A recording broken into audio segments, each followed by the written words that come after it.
Good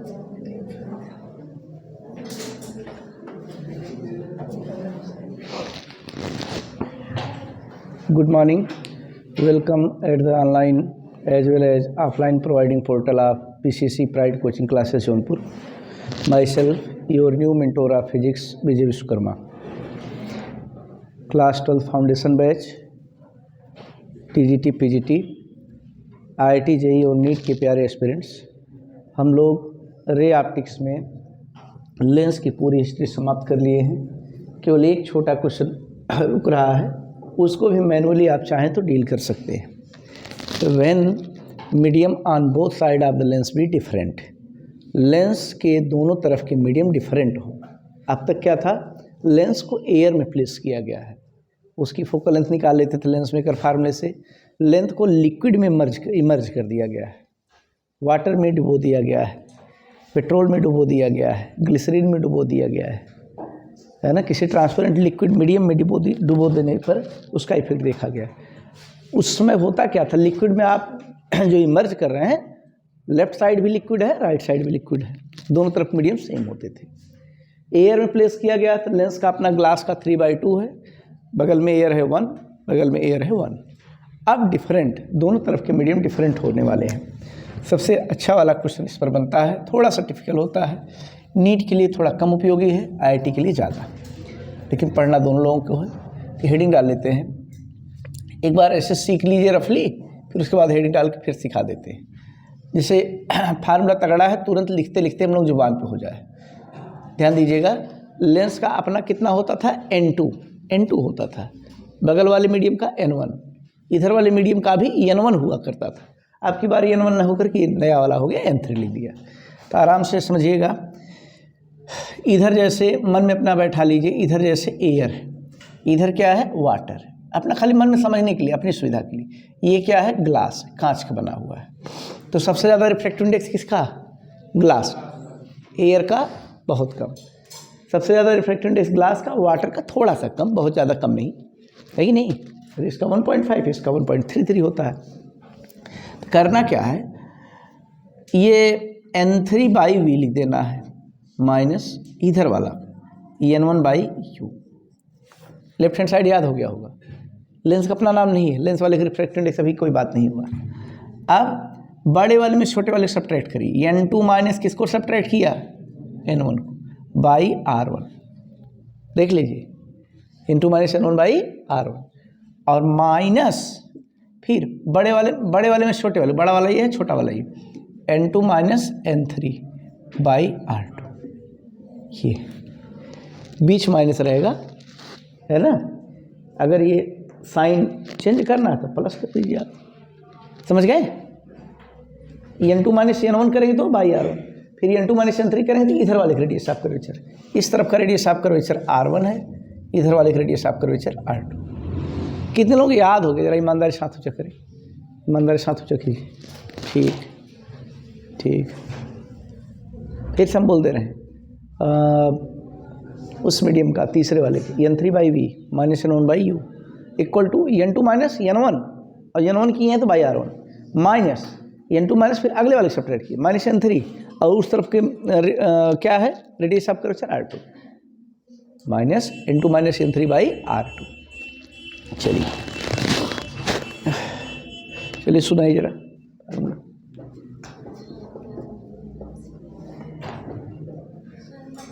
हाँ बताइए।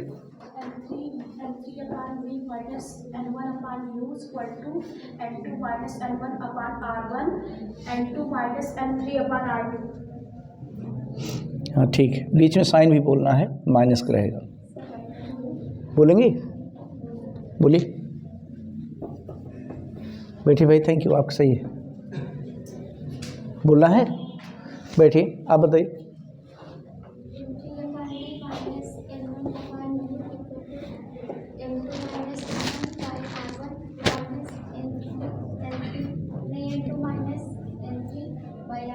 बहुत अच्छा, यानी चालाकी क्या करना है, बार बार लेंस वाले में से ही सब्ट्रैक्ट करना। लेंस वाले की N2 है, N2 में से N1/R1, N2 में सुधर वाले की N3/R2, है कि नहीं। लिखिए,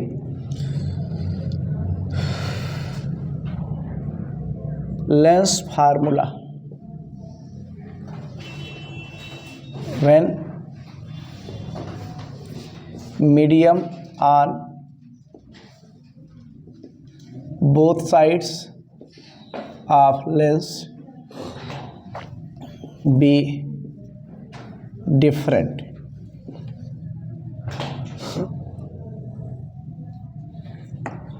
फार्मूला हम लोग को याद है, अब अच्छे से लिखना है। लेंस का n2 है, इस मीडियम का जिधर ऑब्जेक्ट रखा गया है n1 है, इधर इमेज बने या न बने n3 है, यहाँ पर ऑब्जेक्ट रखा गया है। इस तरफ का रिफ्रैक्टिव इंडेक्स, चलिए ऑब्जेक्ट इसका सरफेस का radius of curvature r1, second surface का रेडियस ऑफ कर्वेचर r2। तो क्या लिखना है, n3/v minus n1/u equals to, lens वाले में सब्ट्रैक्ट करिए, n2 माइनस n1/r1 माइनस फिर से n2 माइनस n3/r2। सबको याद हो जाना चाहिए, याद हो गया ना। चलिए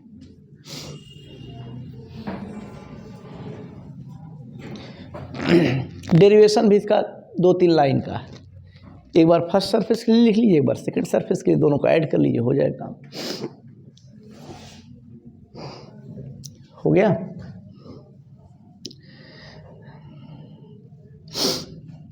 first focal length,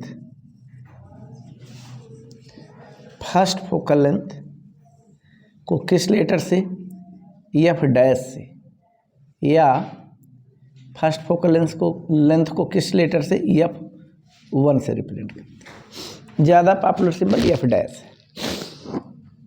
first focal length की डेफिनेशन कोई सुनाए, फर्स्ट फोकस की डेफिनेशन बता दे, बाकी फोकल लेंथ तो हम बता देंगे।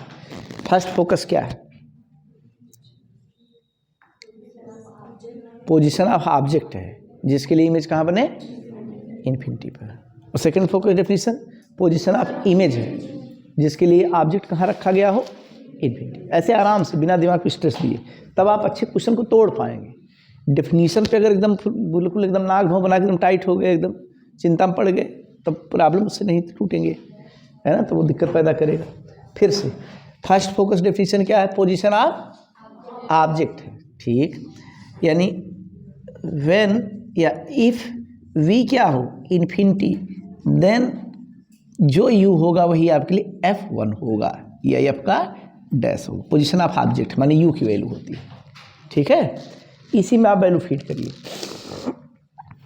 इसी में वैल्यू फीड करिए। तो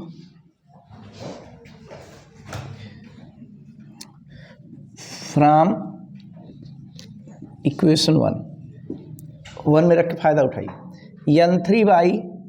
n3/v मतलब इन्फिनिटी माइनस n1 आपके लिए n1 ही है, u आपके लिए f का डैश, इधर n2 minus n1/r1 whole minus, फिर से n2 में से ही सब्ट्रैक्ट करना, लेंस वाला हमेशा पहले रखना है, माइनस n3/r2। चलिए, ये n3/इन्फिनिटी मतलब कितना, 0। तो माइनस n1/f डैश देख ही रहे हैं। This be the equation number 2। एक बार फिर से सेकंड फोकस की डेफिनेशन इस्तेमाल करिए, तो उससे सेकंड फोकल लेंथ मिल जाएगा। हाँ, इन्फिनिटी पर ऑब्जेक्ट, ठीक। सेकंड फोकल लेंथ आपने मदद किया। इफ यू क्या हो, इन्फिनिटी, ऑब्जेक्ट अगर इन्फिनिटी पर रखा जाए तो जहां इमेज बनेगा वही सेकंड फोकस है। देन वी क्या, वी आपके सेकंड फोकस को प्योर एफ से लिखते हैं। सेकंड फोकस को किस लेटर से, एफ से, यही एक्चुअल फोकस बोला जाता है, या F2 से। सेकंड फोकस को एफ से, जो एफ लिखा जाता है वो सेकंड फोकस ही होता है, सेकंड फोकस की डिस्टेंस ही होती है। चलिए, second focal length from equation 1 की फिर से मदद लीजिए। क्या आ जाएगा, n3/v, और v आपके लिए f हो गया, एक माइनस n1/u, u आपके लिए इन्फिनिटी हो गया। राइट हैंड वाला पार्ट एकदम डिस्टर्ब ही नहीं करना है, ज्यों के त्यों एज इट इज़ ठीक ठाक वैसे उठा के रख देना है। ऐसे आप रखते चले जाइए। अब ज़रा गौर कीजिए, ये थोड़ा सा 2 लाइन में नहीं, एक ही लाइन में लिख के एकदम निपटा दे रहे हैं क्योंकि भारी भरकम पार्ट। यहाँ बताइए कौन सा पार्ट गायब? n1 बाई इन्फिनिटी, ये पार्ट 0 हो गया। तो n3 बाई एफ के लिए फार्मूला तैयार हो गया। इक्वेशन 2 और 3 को गौर से देखिए आप, 2 और 3 को एकदम इत्मीनान से देखिए रिलैक्स में, तो क्या आपको नज़र आएगा? Right hand part n2 minus n1 by r1, बाकी ये चीज़ एकदम सेम चीज़ है कि नहीं? राइट हैंड पार्ट इक्वल है। From equation 2 and 3, from equation 2 and 3 कुछ फ़ायदे वाली बात v है क्या? माइनस n1 बाई एफ का डैश, राइट हैंड में n3 बाई एफ देख लीजिए, या एफ डैश बाई एफ लिखना हो, एफ डैश बाई एफ, नीचे नीचे का रेशियो लेना है तो ऊपर ऊपर का, माइनस n1 बाई n3। समझ गए? चाहे इसी बात को दूसरे लैंग्वेज में लिख दीजिए। एफ डैश मतलब फर्स्ट फोकल लेंथ f1 और एफ मतलब सेकंड फोकल लेंथ क्या आता है? माइनस साइन साथ n1 बाई n3। समझ गए होंगे? माने फोकल लेंथ में ratio first focal length by second focal length क्या आता है? फर्स्ट मीडियम का रिफ्रैक्टिव इंडेक्स और बाई सेकंड वाले उस तरफ वाले मीडियम का रिफ्रैक्टिव इंडेक्स। लेंस के अपने रिफ्रैक्टिव इंडेक्स कोई मतलब नहीं। इसी में स्पेशल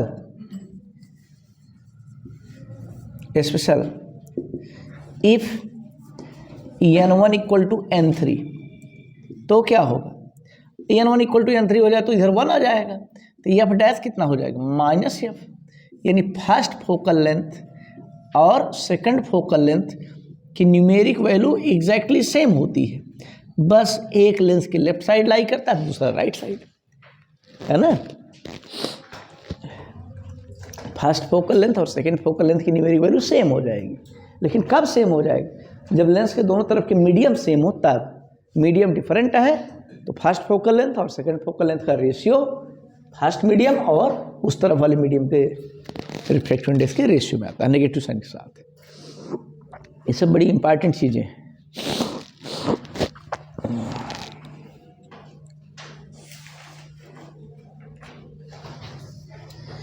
इक्वेशन 1 तो हटा ही दें।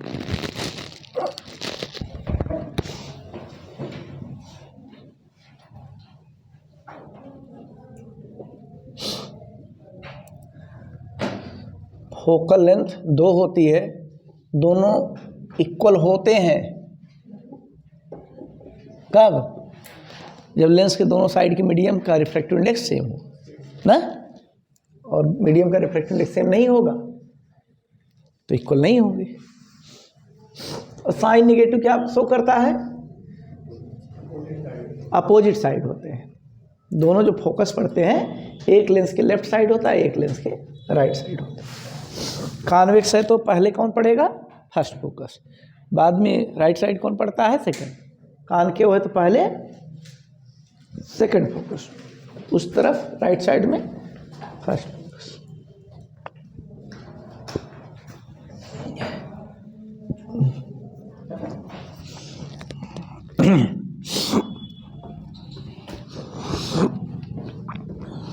एक आध क्वेश्चन हो जाए।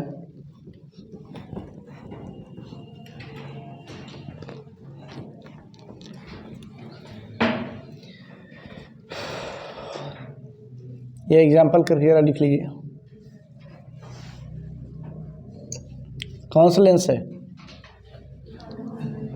लेफ्ट साइड कौन सा फोकस पड़ेगा?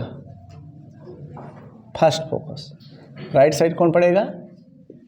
Second focus. Second focus pure F से। और अगर कॉनकेव लिए हैं तो लेफ्ट साइड में सेकंड फोकस पड़ता है कैपिटल एफ, और राइट साइड में फर्स्ट फोकस मतलब एफ का डैश ना। अब बताइए कौन सा फोकल लेंथ पॉजिटिव है? इसमें कौन सा फोकल लेंथ पॉजिटिव है? एफ पॉजिटिव है कि एफ डैश पॉजिटिव?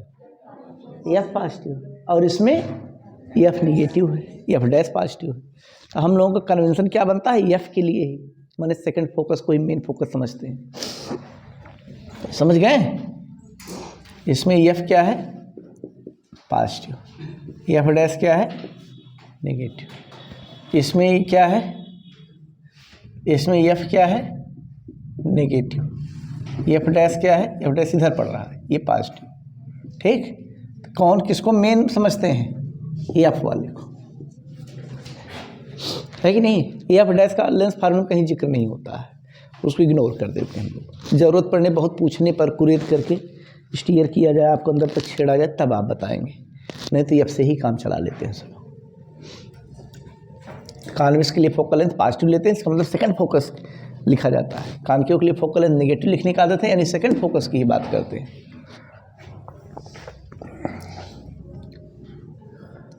एक अच्छे सवाल पर आते हैं।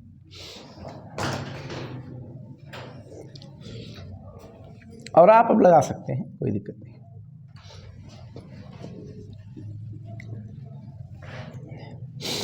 नीचे देख रहे हैं, ऊपर एयर है और इस कंटेनर में वाटर फिल किया गया, वाटर भरा गया, जाना सुना लिक्विड, जो बचपन से हम लोग यूज करते आ रहे हैं, पीते आ रहे हैं। वाटर के बारे में जितनी चीज़ें लगभग हैं, सारी चीज़ें लगभग आपको जुबान पर रहना चाहिए, क्योंकि इसका बचपन से एकदम रिश्ता नाता है। हमेशा पर डे आप इसका इस्तेमाल कर रहे हैं, एकदम समझिए इसके आप कर्जदार हैं वाटर के, है कि नहीं? इसके बारे में कई चीज़ें आप जानते रहिए। वाटर का boiling point 100, freezing point 0, triple point 0.01 degree Celsius, triple point of water बोलते हैं, 0.01 डिग्री सेल्सियस, जिस पर ट्रिपल पॉइंट किसको बोलते हैं, त्रिकबिंद, जिस पर सॉलिड, लिक्विड और वेपर तीनों फेस एक साथ एग्जिस्ट करे। तो 0.01 डिग्री सेल्सियस बोले तो कितना केल्विन, 273.16, 273.16 होता है। एक्चुअली होता क्या है, डिग्री सेल्सियस को कन्वर्ट करने के लिए केल्विन में कितना ऐड करते हैं, 273 नहीं 15, इतना ऐड करना पड़ता है, तब जाकर केल्विन में कन्वर्ट होता है। सही सही क्या है, 273.15 है ना, मोटी मोटा 273 ऐड करते हैं। लेकिन जहाँ ट्रिपल पॉइंट को आप 0.01 डिग्री सेल्सियस लिख रहे हैं, इतना फूक फूक करके लिख रहे हैं, तो इसमें भी सही वाला डाटा इस्तेमाल करिए ना। तो ट्रिपल पॉइंट कितना होता है, टीआर क्या होता है वाटर का, यही ऐड कर दीजिए, 273.16 केल्विन होता है। वाटर का ट्रिपल पॉइंट डिग्री सेल्सियस में कितना, 0.01 डिग्री सेल्सियस, केल्विन में कितना, 273.16 केल्विन होता है। चलिए, वाटर का डाइलेक्ट्रिक कांस्टेंट कितना होता है, 80 होता है। और वाटर दुनिया का सबसे बेहतरीन सॉल्वेंट है, हर चीज़ें इसमें घोल लेते हैं हम लोग, है ना, अच्छा सॉल्वेंट है।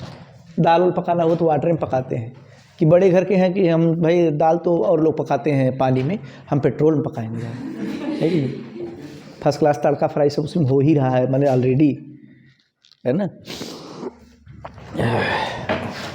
वाटर की स्पेसिफिक हीट कितनी होती है, वाटर की 1 कैलोरी पर ग्राम डिग्री सेल्सियस, 1 होती है, एग्जैक्टली 1 स्पेसिफिक हीट, है ना। लैटेंट हीट ऑफ फ्यूजन कितना होता है, 80 कैलोरी पर ग्राम। लैटेंट हीट ऑफ वेपराइजेशन कितना होता है, 540 कैलोरी पर ग्राम ना। कई चीज़ें आप इससे मन में जानते रहें वाटर के बारे में ना। वाटर में कौन सा बांड पाया जाता है, कौन सा है, हाइड्रोजन बांड, इंट्रा वाला कि इंटर वाला, इंट्रा मालिकुलर कि इंटर मालिकुलर, जो अपना जानते रहिए। वाटर की जो डेंसिटी होती है वो 4 डिग्री सेल्सियस पर, 4 डिग्री सेल्सियस पर मैक्सिमम होती है कि minimum, maximum volume 4 degree Celsius पर, मिनिमम 4 डिग्री सेल्सियस पर। अच्छा, किसका वॉल्यूम ज़्यादा होगा, सेम अमाउंट का तौल करके लिया जाए तौल करके वाटर ले लें, तौल करके आइस ले लें, है ना, तो किसका वॉल्यूम ज़्यादा होता है? आइस का वॉल्यूम।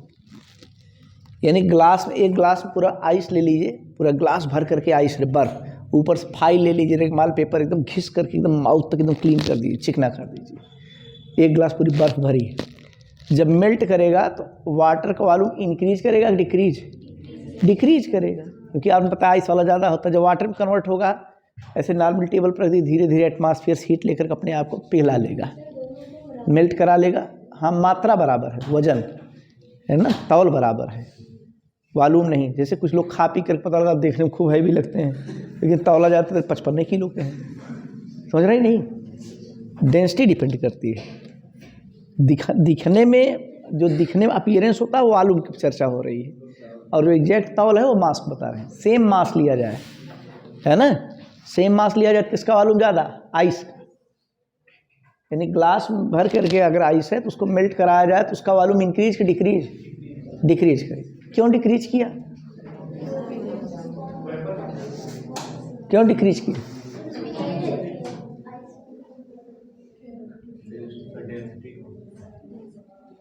कोई प्रॉपर कारण बताइए, हल्का हल्का बोल के मत चुप होइए। उसका सही प्रॉपर कारण है हाइड्रोजन बॉन्डिंग। क्या कारण है? हाइड्रोजन बॉन्डिंग की वजह से आइस के मॉलिक्यूल में टेट्राहेड्रल कैविटी प्रेजेंट हो जाती है। किस तरह की कैविटी? उस खाली स्थान हो जाता है। किस तरह की कैविटी होती है? Tetrahedral cavity is present between ice molecule. और जब लिक्विड में कन्वर्ट होता है तो वही जो हाइड्रोजन बॉन्ड हो वहाँ पे वो जो वाटर के मॉलिक्यूल जो होते हैं, जो कैविटी रहती है, उसको फिलअप करने में चले जाते हैं, थोड़ा सा वॉल्यूम डिक्रीज समझ में आता है। समझ पा रहे हैं? चलिए आइए अपने सवाल पर। ये ग्लास है, किसका है जी? ग्लास का। ग्लास का रिफ्रैक्टिव इंडेक्स दुनिया जानती है, आप भी उसी दुनिया में, आपको भी पता है। और ये पैरेलल रेज आ रही हैं। कहाँ से आ रही हैं? एयर से पैरेलल रेज आ रही हैं। तो आपसे पूछा जा रहा है रेडियस ऑफ कर्वेचर, इसका रेडियस ऑफ कर्वेचर 20 सेंटीमीटर है, नीचे वाले का रेडियस ऑफ कर्वेचर 10 सेंटीमीटर है। देखिएगा, आज पूछा जा रहा है कि सिलेंड्रिकल वेजल में कितने हाइट तक लिक्विड फिलअप किया जाए, वाटर फिलअप कर दें, भर दें, जिससे शार्प इमेज एकदम बॉटम पर बने। शार्प इमेज कहाँ बने? बॉटम पर, एकदम नीचे बने ना। हो सकता है रास्ते में यही बन जाए, यही बन जाए। आपसे पूछा क्या जा रहा है कि कितना हाइट तक लिक्विड फिलअप किया जाए जिससे इमेज कहाँ बने? बॉटम पर, एकदम चमकीला बिंदु यहाँ बॉटम पे दिखाई दे, पेंदी में। हाइट पूछा गया। हाइट का मतलब समझते हैं? हाइट का मतलब इनडायरेक्टली ऐसे समझिए ना, पैरेलल रेज आ रहे हैं, जहाँ कन्वर्ज करेंगे वही फोकस होता है। इसका मतलब फोकल लेंथ निकलवा रहा है आपसे, या रेज आ रही जहाँ पर कन्वर्ज होंगी लेंथ से मेजर कर लिए, वही तो इमेज की डिस्टेंस हो गया, है कि नहीं? चाहे कहीं वी निकलवा रहा है, चाहे कहीं एफ निकलवा रहा है। फिगर तैयार कीजिए। According as figure find out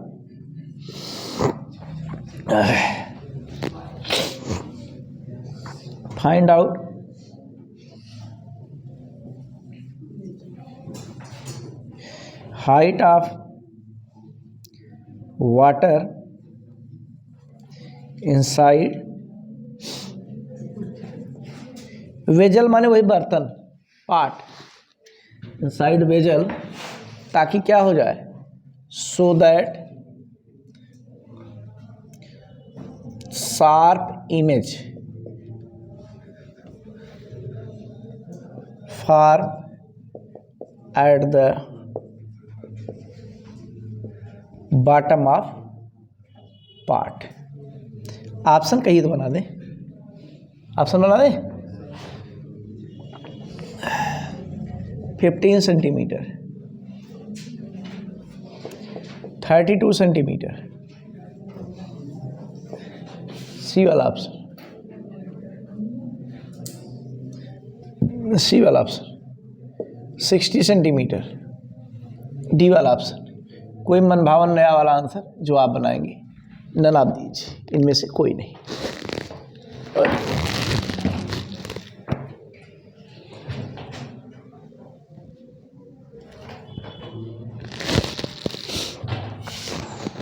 formula आपके पास है।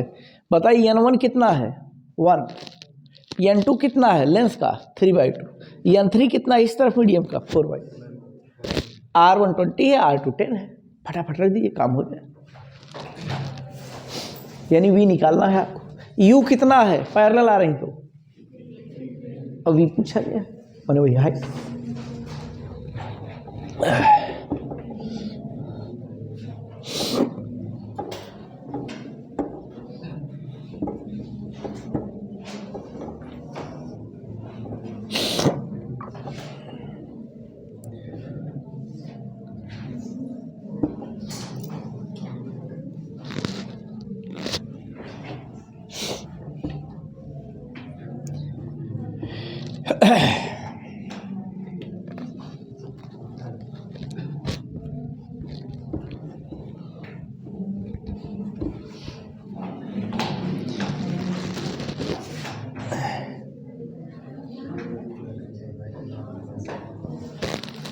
आ गया सॉल्यूशन देखिए।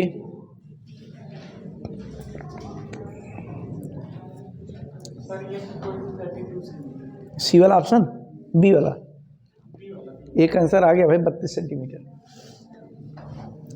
देखिए क्या क्या दिया है भाई। देखिए U इन्फिनिटी है, N1 1 है, N2 मतलब लेंस का अपना 3/2 है, N3 मतलब दूसरी तरफ का वाटर है तो 4/3, और V आपसे उम्मीद किया गया है।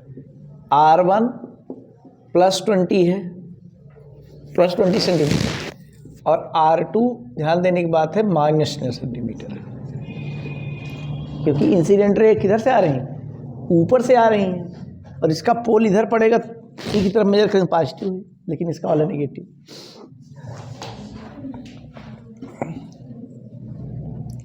N3/V -N1/U वैल्यू रखिए, N2 -N1/R1 माइनस करना है N2 -N3/R2, सही है।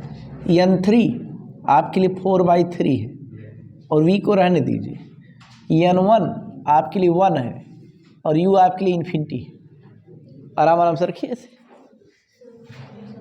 कितना 32। N2 3/2 माइनस N1 आपके लिए 1 है। ठीक भाई, 32 सेंटीमीटर तो लोगों का आ गया है, सही होने की संभावना बढ़ गई है। Minus N2 minus N3, N2 आपके लिए 3/2 है, और ये आपके लिए 4/3 है। अब बाई R2 करें -10, तो बीच में प्लस करवा दे रहे हैं, बीच में प्लस हो गया, ठीक है। तो क्या बनेगा, ये तो 0 हो गया जी। 4/3V इधर हाफ हो गया, नीचे 20 है तो 1/40, और यहाँ ये देखिए 9 - 8 तो 1/6 हो गया, और नीचे 10 बैठा है प्लस 1/60। अब LCM लेके ऐड करिए, 120 होगा। 4/3V इधर 120, हाँ 32 और आ गया भाई, ठीक। 43 जा 3 1 जा 3, 62 जा, ये हो गया आपके लिए। उलट दीजिए, इन्वर्ट करिए, 3V/4 इधर पलटिए, 120 और नीचे 5 हो जाएगा। बोलिए 5 से कैंसिल करेंगे तो 5 से कैंसिल करेंगे कितना 24। बोलिए तो V = 24 आ गया इंटू 4 और 3 नीचे, 3 8 जा 8 × 4। हाँ सही है भाई, आप लोगों ने मेहनत किया है। 32 centimetre is the correct option. B वाला है answer, B is the correct. Note कर लीजिए आप लोग, बस पेन चलती रहे, अंदर हौसला रहे, विश्वास रहे कि फार्मूला सही है तो हम लोग एकदम सही सही करेंगे।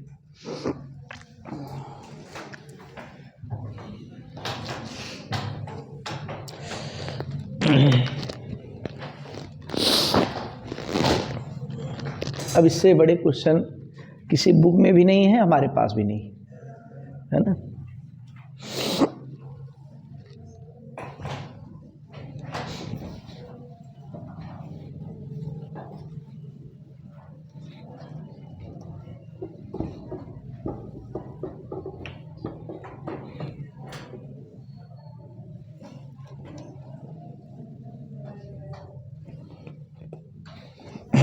फिगर तो हटा ही दें, इरेज कर दें।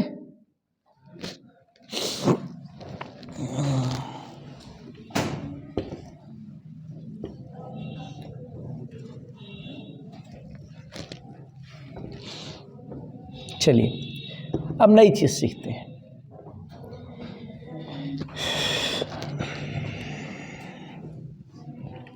डिफेक्ट, डिफेक्ट माने कमी।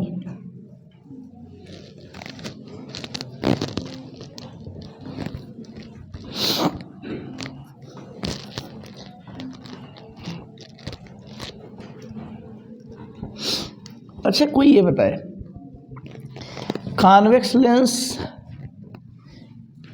कन्वर्ज कराता है प्रिंसिपल, अगर एयर में रखा जाए तब की बात है, प्रिंसिपल एक्सिस तरफ कन्वर्ज कराता है कि डाइवर्ज, और कॉनकेव इसका एक्शन समझाना हो तो हमारे मन में एक उपाय है कि क्यों कन्वर्ज कराता है, प्रिंसिपल एक्सिस तरफ क्यों मोड़ देता है, वो प्रिंसिपल एक्सिस क्यों दूर हो जाता है। इसको समझाने के लिए एक बेसिक तरीका हम बता रहे हैं। जैसे प्रिज्म का एक्शन आप लोग जानते हैं, प्रिज्म वाला पैरेलल रेज आती हैं तो किधर है, ऐसे मुड़ जाएंगी नहीं, किस तरफ मुड़ती है प्रिज्म से रेज, टूवर्ड्स इट्स बेस, अपने बेस की तरफ, बेस यही है, बेस की तरफ मुड़ जाती है। यहाँ तक कि बेस की तरफ चलेंगे तभी बेस तरफ, पैरेलल आने पर बेस तरफ, एक मोटी मोटा दिमाग में आइडिया बैठा है। चलिए अगर कॉन्वेक्स लेंस का एक्शन आपको डिस्कस करना है, किसी को समझाना है कम समझदार आदमी को, तो ऐसे समझिए ये कॉन्वेक्स लेंस दो प्रिज्म से बना हुआ है, एक प्रिज्म ऐसे ऊपर तरफ है, दूसरा प्रिज्म नीचे की तरफ, देख लीजिए, समझ रहे हैं, दोनों के बेस आपस में कनेक्टेड हैं, जुड़े हुए हैं। कोई बात नहीं, अकेले प्रिज्म का एक्शन हम लोग जानते हैं। प्रिज्म का एक्शन क्या है, बाहर निकलने के बाद किस तरफ रेज को मोड़ता है, टुवर्ड्स इट्स बेस, बेस तो नीचे है ये ऐसे मुड़ेगा, इसका बेस तो ऊपर है, कोई बात नहीं, ऊपर है मुड़ेगा। कन्वर्जिंग एक्सिस समझ में आया, दो प्रिज्म से बना हुआ कॉम्बिनेशन मान लीजिए, दो प्रिज्म बना है तो प्रिज्म किस तरफ मोड़ता है, टुवर्ड इट्स बेस, अपने बेस की तरफ, बेस तरफ मोड़ दिया, वो भी भाई बेस नीचे है, बेस इसका ऊपर। बात के पक्के आदमी हैं, तुम बात के धनी हम लोग, जो कहते हैं वो करते भी हैं। लीजिए इसमें जरा समझिए, ये ऐसे ऐसे, ये कह दीजिए कॉनकेव जो लेंस है वो भी दो प्रिज्म से बना है, लेकिन अब इसमें बेस किधर है, मतलब दूर की तरफ है, फारथेस्ट पोजीशन में, प्रिंसिपल एक्सिस से दूर है, प्रिंसिपल एक्सिस से दूर है। कोई बात नहीं, हम तो एक प्रिज्म का एक्शन जानते हैं, उसी सहारे काम करेंगे। तो बाहर निकलेगी किस तरफ मुड़ेगी, टुवर्ड्स इट्स बेस, और बेस किधर पड़ा तो मोड़ दीजिए, बेस किधर पड़ा मोड़ दीजिए, इसका डाइवर्जिंग एक्शन हो। समझ गए, यानी action of lens can be understood with the help of action of prism, prism की मदद से लेंस वाला एक्शन आप समझा सकते हैं। चलिए अच्छा, जब समझाने के लिए ये इस्तेमाल किए हैं, तो कोई आपसे पूछे प्रिज्म में तो एक और क्वालिटी होती है, वाइट रे ऑफ लाइट को 7 कलर्स में स्प्लिट कर देती है, वो इंद्रधनुष वाले और सतरंगी रंगों में तोड़ देती है। बताइए तब क्या, तो आप उस बात को भी धीरे से दबे मन से एक्सेप्ट करेंगे, हाँ ऐसी बात होती है ना। अच्छा, लेंस का एक्शन क्या है, चीज़ों को मैग्नीफाई करना, छोटी चीज़ को बड़ा करना, देखने में मदद करना, रूप में उसके बिगाड़ हो जाए। जैसे आप ठीक ठाक हैं, जो शक्ल आप लिए वो शक्ल है, अब पता लगा लेंस लगा के देख रहे हैं तो एकदम आप हरे हरे दिख रहे हैं, है ना। जैसे कोई पूछता है भैया देखने गए थे आप तो कैसा था, वो लड़का कैसा था, तो आप कहेंगे अरे लड़का तो एकदम हरियर रहा, हरा रहा। लोग कहते हैं भाई गोरा था, काला था, लंबा था, चौड़ा था, तो बताते हैं ना, तो आप कहेंगे लड़का एकदम हरियर रहा, हरा हरा लड़का था। मैंने रूप में बिगाड़ना, जो चश्मा ऐनक आप लोग लगाए हैं, पहने हैं, अगर इस तरह से कोई चश्मा लगा के जाए, उसको पूरा रंग बिरंगा चीज़ दिखने लगे, तो कहेगा दुनिया बड़ी रंगीन है, है कि नहीं? ये उसी की जवाब होगा। तो वो जो देख रहा है एक्चुअलिटी में भी कुछ नई नई चीज़ें देख ले रहा है, भले अच्छी अच्छी चीज़ें देख ले रहा है, लेकिन ये तो एक तरह की कमी है, डिफेक्ट है। ये डिफेक्ट किसका है? आँखों का नहीं, इमेज का डिफेक्ट है। इमेज का डिफेक्ट है, डिफेक्ट ऑफ विजन। बात को समझिएगा। जैसे आप नहा धो करके आ रहे हैं और ऐसे मिरर के सामने ऐसे देख रहे हैं, तो पता लगा जैसे ही आपने मिरर उठाया पता लगा चंदन लगा हुआ, तिलक। कल जो दर्शन करने गए थे, मंगलवार था, आज तक तिलक लगा हुआ है। फिर गए, फिर आपको मल मल करके ऐसे रगड़ रगड़ करके साफ कर रहे हैं, फिर दोबारा आ रहे हैं, शीशा उठा, फिर देख रहे चंदन वहीं लगा हुआ है कि नहीं? तब पता लगा कि भाई चंदन नहीं लगा हुआ है। कहाँ एकदम परेशान हो रहे हैं, उस मिरर में वहाँ पर चंदन लगा हुआ है, उसी पोजीशन पर। मिरर बदल दीजिए, चंदन आपको नहीं लगा है। समझ रहे कि नहीं? मिरर को फेंक दीजिए, है ना, वो फाल्टी मिरर है, गड़बड़ सीन दिखा रहा है ना। तो ये था defect of image, defect of image. तो लेंस में भी इमेज का डिफेक्ट होता है। लेंस वाइट अगर इमेज है, वाइट ऑब्जेक्ट है, तो उसका इमेज कैसा फॉर्म करेगा? अभी प्रिज्म के एक्शन से हम लोग कन्वर्जिंग डाइवर्जिंग बिहेवियर सीखा। तो प्रिज्म वाला एक्शन यहाँ पर मन में सोचा जाए तो एक्चुअल में होता भी यही है कि वाइट ऑब्जेक्ट का कलरफुल इमेज बनता है। वाइट ऑब्जेक्ट का कैसा image? Colour. And this with the defect, ये एक तरह कमी है। भाई जिस कलर का ऑब्जेक्ट है उसी कलर का इमेज भी बनना चाहिए था। इतना ही कमी नहीं, ये कौन सी कमी है?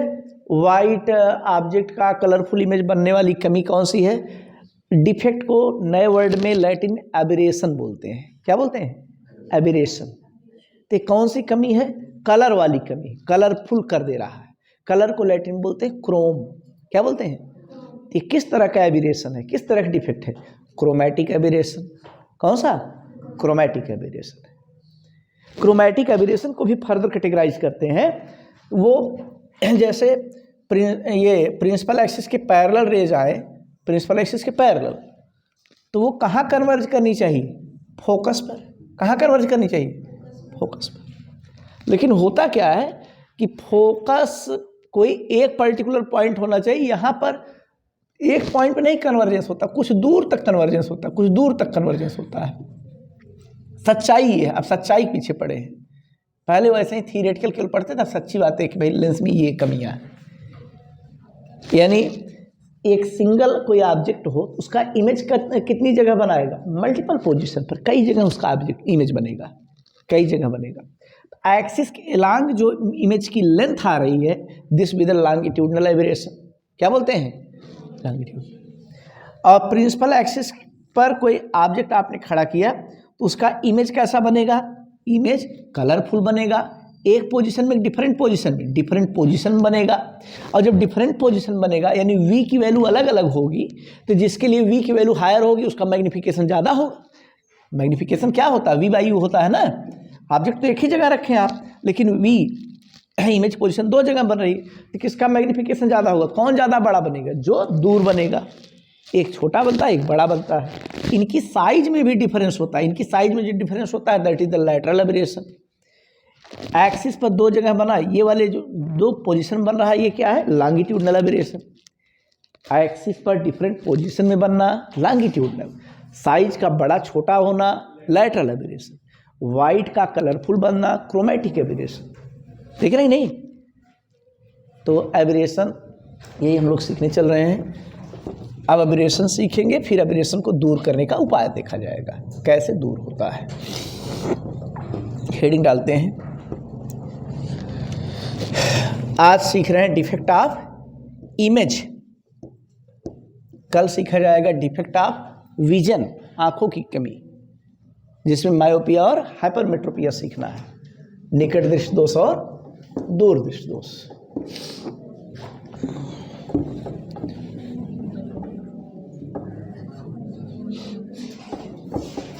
हेडिंग डालिएगा।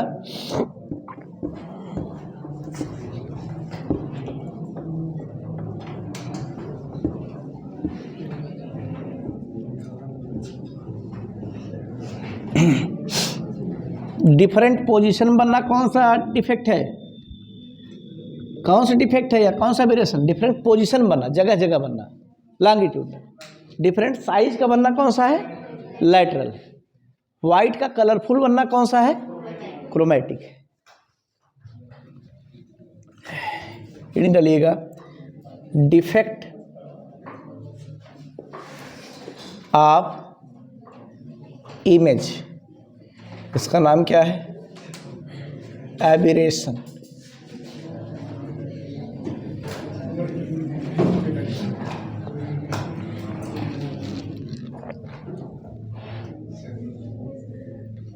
डिफेक्ट ऑफ इमेज या एबेरेशन।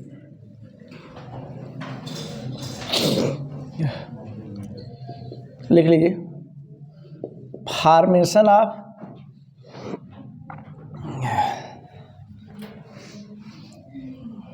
इमेज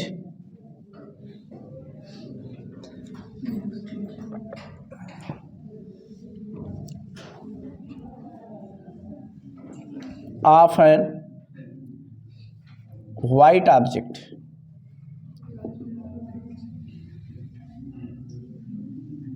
थोड़ा सा वर्ड बढ़ा लेते, फॉर्मेशन ऑफ कलरफुल इमेज, रंग बिरंगा image, colourful image of an या of a white object, white object in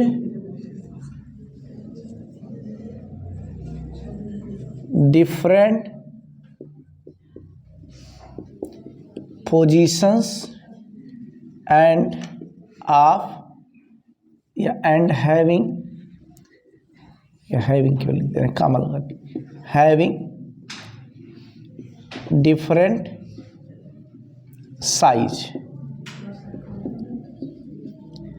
white का कलरफुल बनना, डिफरेंट पोजीशन में बनना और अलग अलग साइज का बनना, ये सारी कमियां हैं, बहुत कमियां हैं, कितना गिनाएं, जितनी निंदा की जाए उतना कम है।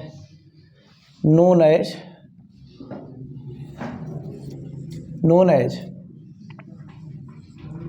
एबेरेशन, इसी का एबेरेशन है। एबेरेशन का दूसरा नाम डिफेक्ट ऑफ इमेज, इमेज में कमी है, इसी शार्ट में एबेरेशन कहते हैं, चाहे डिफेक्ट ऑफ इमेज बोली चाहे एबेरेशन।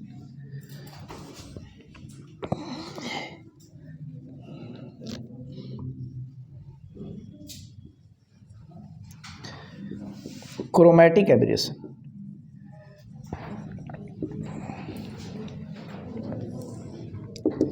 क्रोमैटिक एबेरेशन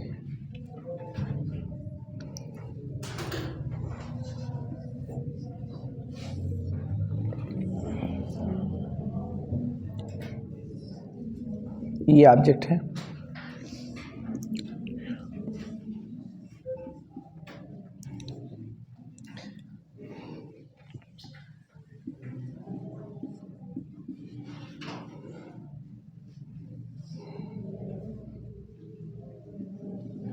साइज में जो डिफरेंस है वो क्या है? Lateral chromatic aberration. और जो डिफरेंट पोजीशन पे बना है एक्सिस पर वो क्या है? Longitudinal chromatic aberration.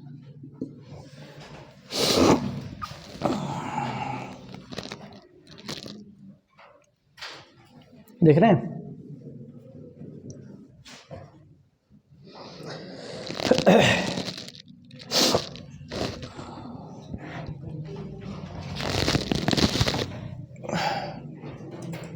लॉन्गिट्यूडिनल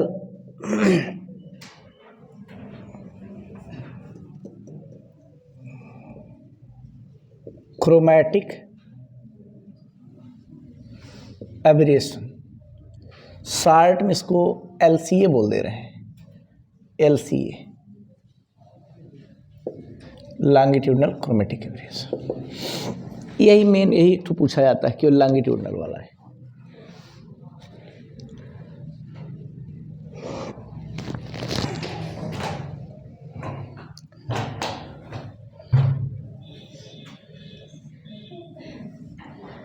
ये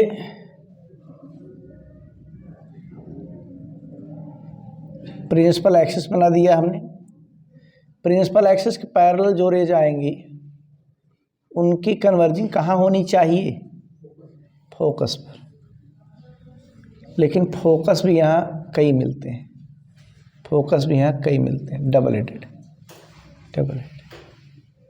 क्यों ऐसा होता है कि आपने याद दिला दिया था बीच में, प्रिज्म की तरह एक्स का एक्शन होता है, प्रिज्म से ही लेंस का एक्शन डील कर सकते हैं।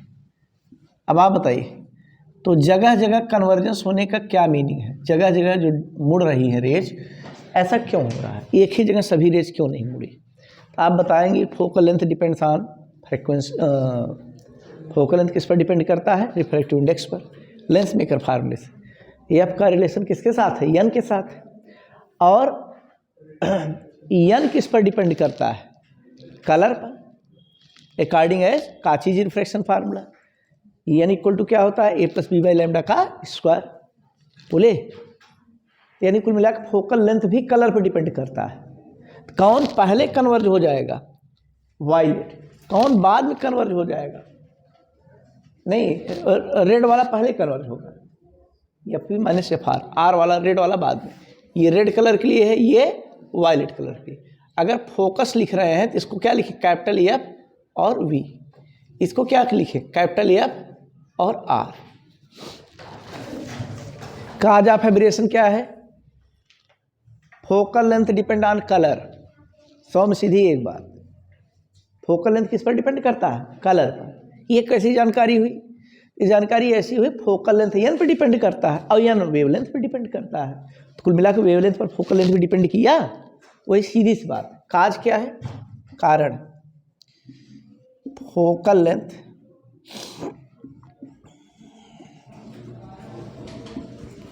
Of lens depends on colour. Colour माने वही वेवलेंथ ना। एफ का किसके साथ रिलेशनशिप है? एन के साथ। और एन का काची रिफ्रैक्शन फार्मूले से लैम्डा के साथ जुड़ा हुआ।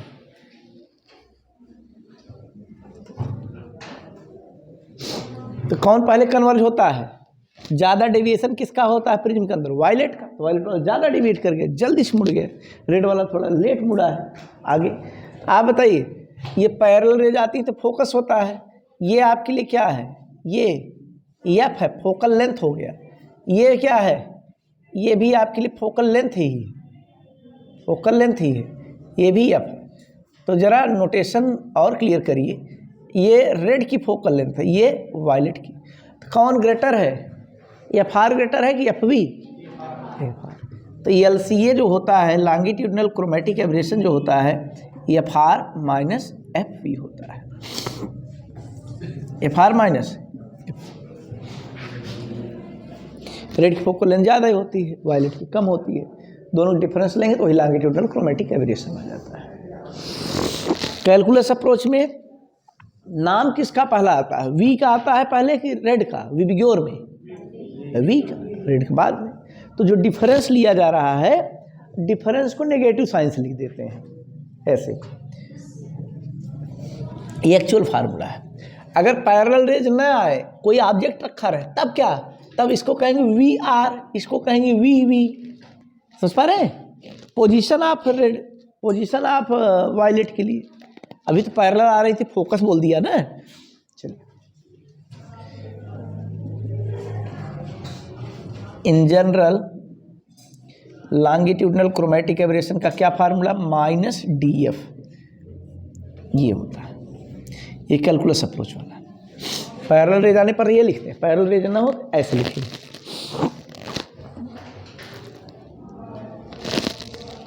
जरा समझिए।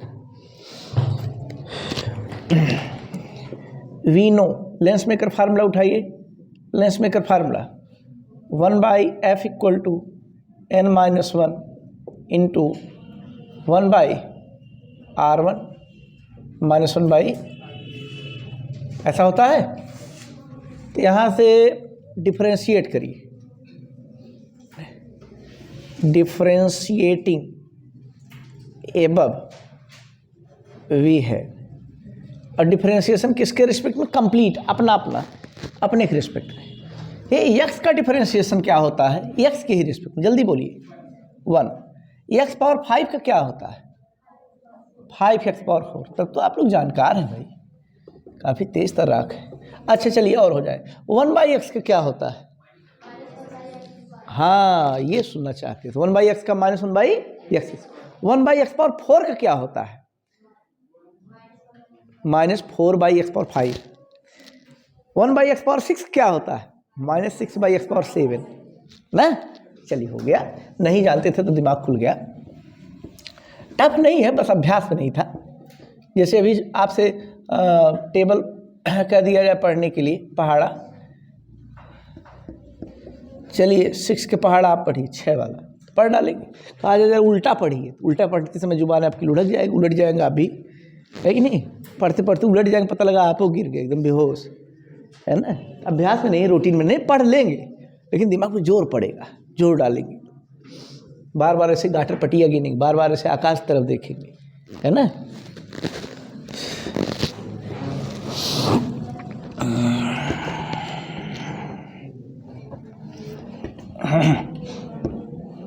बड़ा मज़ा आ रहा है, हर चीज़ समझ में आ रही है हम लोगों की।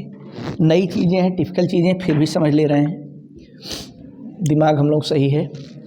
देखिए नोट किया, नोट हो गया। चलिए आगे डिफरेंशिएट करिए, तो -1/f का स्क्वायर और इंटू DF। राइट हैंड में जरा आइए, तो इधर राइट हैंड में ये हो जाएगा आपके लिए, ये तो कांस्टेंट ही है ब्रैकेट वाला, ये इसी करना है। तो n का कितना होगा dn, और 1 का कितना 0, और बाकी ये तो इसमें छूना नहीं है। रेडियस ऑफ कर्वेचर ये कांस्टेंट क्वांटिटी होती है, वेरिएबल का डिफरेंशिएशन होता है। तो यहाँ से माइनस अगर DF लिखा जाए, माइनस DF स्क्वायर इधर लेना पड़ेगा, बोले माइनस DF, और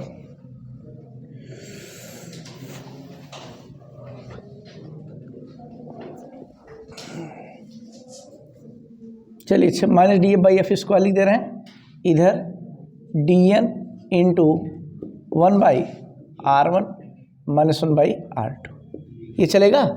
this with the equation number 2, this with the equation number 1। Lens maker को 1 बोला, लेंस मेकर को।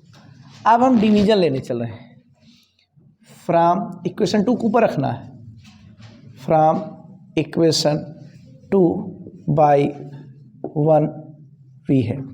इक्वेशन 2 को ऊपर बैठाइए, 2 को ऊपर बैठाए माने इसी चीज़ को, तो माइनस DF/F स्क्वायर है, और जब बाई F करेंगे तो केवल F आ जाएगा। डिवीजन ले लिया लेफ्ट हैंड का, राइट हैंड में जब डिवीजन लेंगे तो ये पूरा बॉक्स से कैंसिल आउट, तो बचा कितना dn/n-1। बोलिए, याद होगा आपको कैलकुलस अप्रोच में इसी को ओमेगा बोलते हैं, डिस्पर्सिव पावर प्रिज्म का। डिस्पर्सिव पावर प्रिज्म का ये था, याद करिए, NV-NR/NY-1 था। इसी को कैलकुलस अप्रोच में हम लोग लिखे थे, डिफरेंस था तो dn, और नीचे केवल n-1। बोले प्रिज्म वाले में लिखवाए थे। तो ये आपके लिए क्या हो गया ओमेगा, तो ये माइनस DF हो गया बाई F, ये आपके लिए आ गया ओमेगा। तो माइनस DF क्या लिख सकते हैं, ओमेगा इंटू F, और माइनस DF पूरे का नाम है LCA, longitudinal chromatic aberration, this with omega into F। यानी डिस्पर्सिव पावर पता हो और फोकल लेंथ पता हो, दोनों प्रोडक्ट करा दीजिए, this with the required result.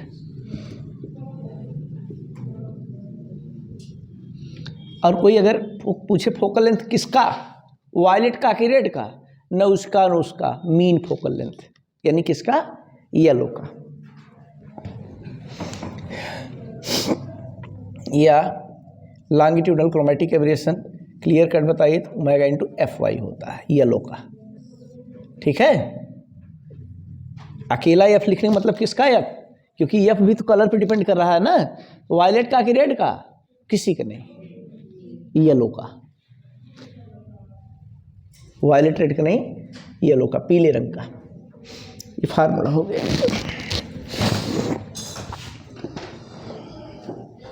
ये जो डिफेक्ट अभी तो हम लोग कमी तलाश रहे, इतनी कमी है, इतनी कमियां इसके अंदर। कल सीखा जाएगा रिमूवल, कैसे दूर किया जाए। और दूर करने के लिए हम लोग एक लेंस से नहीं 2 लेंस लगाएंगे, है ना।